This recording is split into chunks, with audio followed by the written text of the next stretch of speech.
So you guys may have noticed this, you may not have. Whenever I have a car that takes 4 body pins to put on, I only put on 3. And you may be like, why does he only put on 3? Because I've tried this several times. My brother can attest to this. If I go out onto the track with 4 body pins, I will come back with 3. It could be this hole that I lose. It could be any 4. But if I go out onto the track with 3 body pins, I come back with 3. It's just what I've always done. It's the weirdest thing. I know if you guys have seen that on my cars, that is why I use 3 body pins.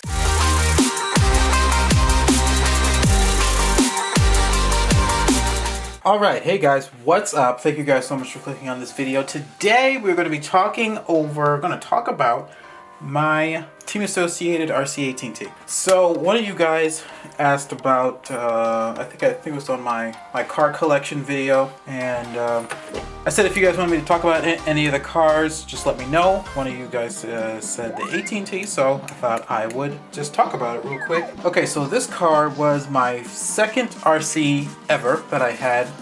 My first one was the E-Max, and then my second one was this. This one I bought with all of my own money. The E-Max was half and half. I saved up half, and my parents bought the other half. But this was the first RC that I ever bought. This car was also the car that I did a lot of racing with. And I wanted to go pro at the time. Actually I was talking to Traxxas to get sponsored by them, and some life stuff happened, and I didn't pursue that. But yeah, I was close to being sponsored at one point. I don't know if you guys knew that, but either way. So I guess I'll just go over the products that are on here. This is a J Concepts Illusion body. I also have a Proline Racing Crowd Pleaser body. Now you're probably wondering why do you have multiple bodies? Because if I haven't said it once, I'll say it again. A body is a great way to tune your car. This body was great for tight technical tracks with a lot of jumps, a lot of turns, because this body was a little bit slower. And maybe I'll get a close-up shot so you guys can see that it is wider. It's not as slipstream as this one. This body was very fast, good for flatter tracks, more straights, less turns, fewer jumps, that kind of stuff, with my skill at the time. So I probably could, with more practice, use this body on all of the tracks and get quicker lap times. These are Team Associated foam tires for the 18T. I also have a set of Parma wheels. I don't even know if Parma is still around. And then I also have Team Lossy street meets. It's funny because at the time I couldn't see why would you ever use foams. Like rubber is the way to go. And these tires were great. They really didn't need a whole lot of traction compound. You could put them on the car dry and they would give you great gobs and gobs of traction. And I didn't see a point to go to foams. But then as my driving got faster, I just decided to try foams, and foams were great and I never went back. So those are the indoor tires that I use. I also have a set of bow ties and some other dirt tires when I used to drive this on the dirt, which I did. Like I said, I did a lot of driving with this car. So those are the tires, wheels, body. This is a Duratrax Vendetta wing and wing mount. I wanted the Vendetta wing and wing mount because it's adjustable. The 18B had a wing, but the wing wasn't adjustable. I actually put it on there for looks. But then as I started driving the car, I realized just how planted it was with that wing on it, and I never took it off after I put it on. Did that, and I dyed it black. This is during my time where I was dyeing a lot of my parts black. So these are wheels that I painted. This, and then I dyed my wing black. So this is what my old scheme looked like before I went to white wheels and all that other stuff. Okay, I think I'm rambling on. So let's take the body off. This does not have all of the electronics in it. Okay, let me see if I can get a top down. Take the top off. What? Electronics is a Castle Creation 6800, I believe. 6800. Also Castle Creation Sidewinder 2. I had the Sidewinder 25, but smoked it. I'm not sure how I smoked it. This was actually given to me by one of the Castle Creation sponsored drivers at the 18th Nationals that I drove in, because my 25 wasn't working. They couldn't fix it, so they just said, here, take this one. Actually, no, that's not true. That's not true. I forget. They gave it to me for the race. I gave it back to them, and then I think I sent my 25 in to get repaired, and they sent me a Sidewinder 2 plus whatever. Okay, so that's beside the point. This is a high-tech servo. I forget which one it is. I just know it has metal gears in it. I switched that out for a high-tech servo towards the end of this car's life when I was driving it a lot. And then this is a Skyrocket, a Team Rocket, a Skyrocket 1500 mAh nickel metal hydride, right? Nickel metal hydride. I did not use lipos on this car. Lipos are just starting to become a thing. I remember Apogee and Max Amps were the big names, but lipos were still very flammable. And I didn't want to take that risk being a young kid that doesn't have his parents' finances behind him to do this. I paid for all my own parts 98% of the time, 99% of the time I paid for my own parts. I have these now. I did have some Dynamite 1500s, I had some Intellect 1500s or 1600s, I had the stock battery, so I had a few batteries for this car, at least four batteries I had. Team Associated titanium turnbuckles right here for the camber. Now you notice I have the plastic turnbuckles. That was because I noticed that the plastic turnbuckles allowed some give for when I hit something. It wasn't as stiff as the titanium ones, so they would just pop off the ball stud a lot if I used the titanium down here. So I just stuck the plastic in there and it seemed to work pretty well.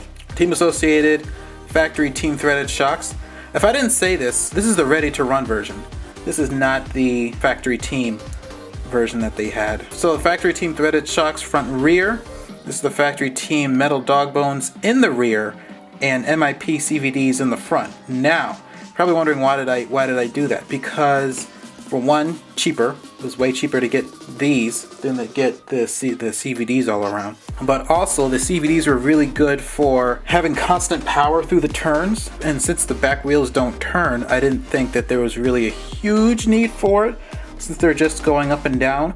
Because when you turn with the front dog bones up here, it would actually skip out of the axle on the wheel side. I know that sounds kind of weird, but that's what would happen. So I just put the metal ones back here. All right, moving on. You can't see this, but on the diffs, they are MIP super diffs, which the outdrives are made out of a hardened steel instead of plastic. The ready to run came with plastic. I'm not even sure so I did that also for durability. The plastic ones would get terribly worn out, so I finally just got metal ones front and rear. I want to say that there's also carbide balls in there, but I'm not sure about that. I don't think that there is. An MIP front bumper.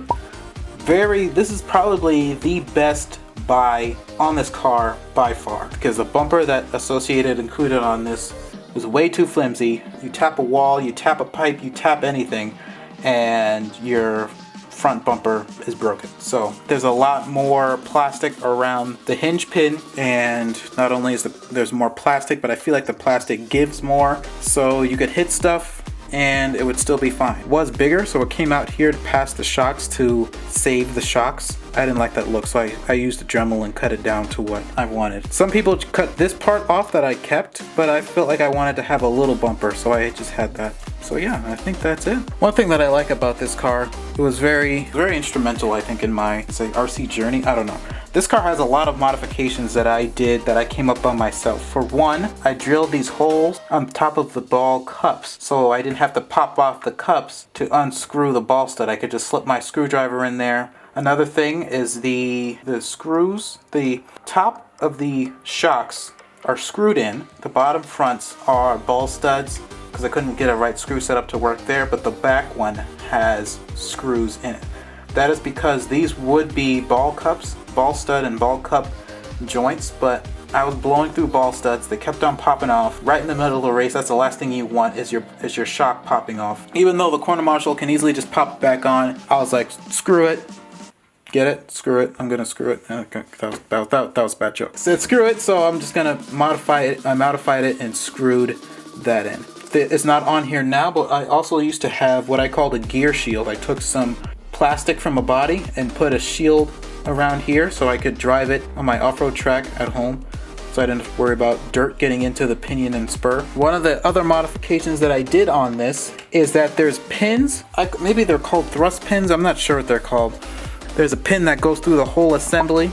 Well, I found that replacing those with, so what I would do is I would cut the straight section of a body pin and then replace that pin that goes through the whole CVD assembly with this pin. And you're probably wondering, why did I do that? I did it out of desperation once because I didn't have money to get a legit rebuild kit.